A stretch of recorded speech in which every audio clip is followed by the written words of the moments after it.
আমি বসিরহাট লোকসভা থেকে কখনোই হারিনি, কখনোই পরাজয় স্বীকার করিনি। আর যদি পরাজয় স্বীকার করতাম আমি ময়দান থেকে পালিয়ে যেতাম। আমি পালিয়ে যাই, আমি জানতাম যে আমি বসিরহাট লোকসভা কেন্দ্র থেকে আমি বিজেপি প্রার্থী, আমি জিতেছি।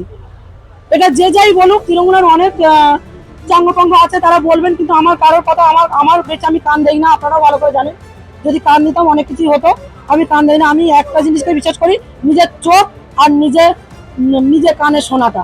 তাই আমি জিতে আছি। এটা তৃণমূল সরকার যতই চক্রান্ত করুক, আবার আমরা হিঙ্গলগঞ্জ বিধানসভা জিতেছি।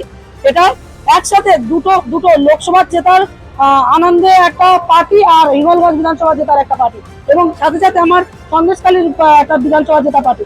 এটা একসাথে আমরা হিঙ্গলগঞ্জ সন্দেশখালী মিলে একসাথে একটা মানে আনন্দ করে একটা উল্লাস করবো আমরা। হিঙ্গলগঞ্জে প্রথম কাজ কি হবে?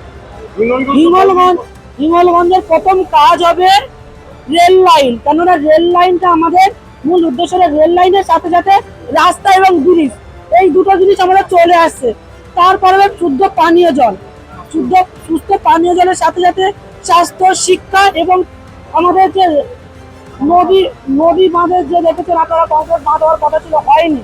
সেই কংক্রিট বাঁধ, এবং এখানে শিল্প ব্যবস্থা হবে, যাতে মানুষ যাতে তামিলনাড়ু, ব্যাঙ্গালোরে পরিযায়ী শ্রমিক হয়ে না যেতে পারে, এখানে শিল্প হয়, এখানে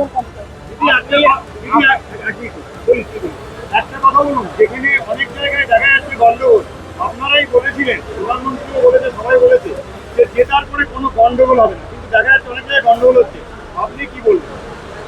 দেখুন, গত 15 বছর ধরে যেটা আপনি দিয়েছেন সেটা তো অবশ্যই ফিরে পাবেন। সেটা পুরোটাই না পান, কিঞ্চিত পরিমাণে তো ফিরে পাবেন। কারণ রেখাপাত্রের সাধ্য নেই যে মানুষের যে ক্ষতি হয়েছে সেই ক্ষতি মানুষ রেখাপাত্র পূরণ করে, কিন্তু রেখাপাত্র এখন থেকে মানুষের পাশে যতটুকু ক্ষতি হবে পূরণ করার চেষ্টা করবে।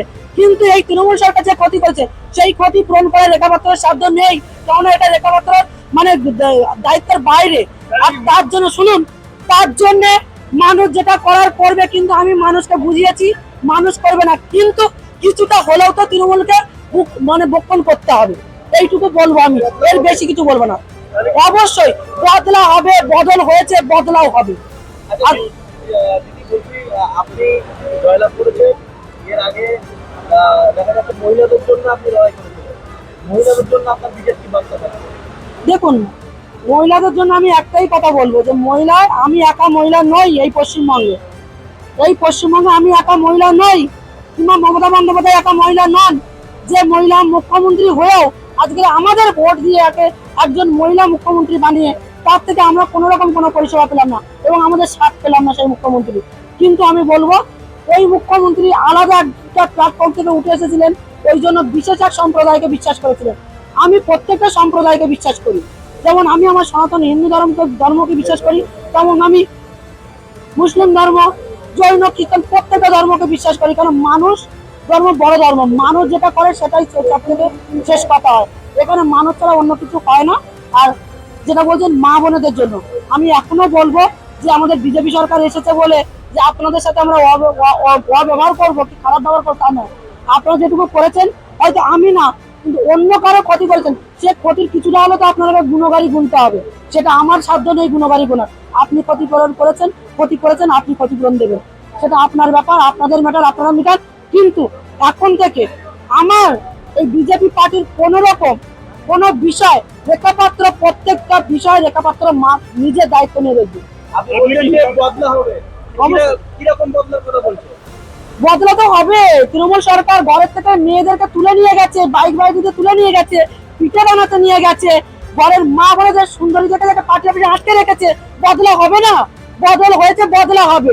সম্মানের বদলে সব সম্মান, তাদেরও সম্মান, ঘরের সম্মান, তাদের ঘরের পুরুষ মানুষ যেসব পুরুষ মানুষ নিয়ে গেছিল তাদেরকেও রাস্তাঘাটে পেলে সেই মা বোনেরা অসম্মান করবে। আর তার জন্য আমি পুরো সম্মান দিই। কিন্তু মহিলাদের পাশে আমরা আছি।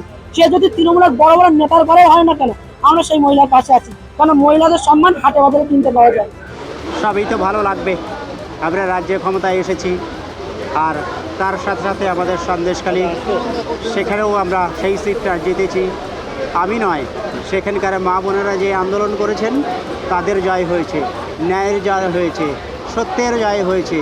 যাদের ভাতের হাঁড়ি নিয়ে চলে গেছে তারা তাদের সুবিচারের জয় পেয়েছে। যে শহীদ পরিবারগুলো আছে সেই শহীদ পরিবারের জয় হয়েছে। আমি শুধু উপলক্ষ মাত্র।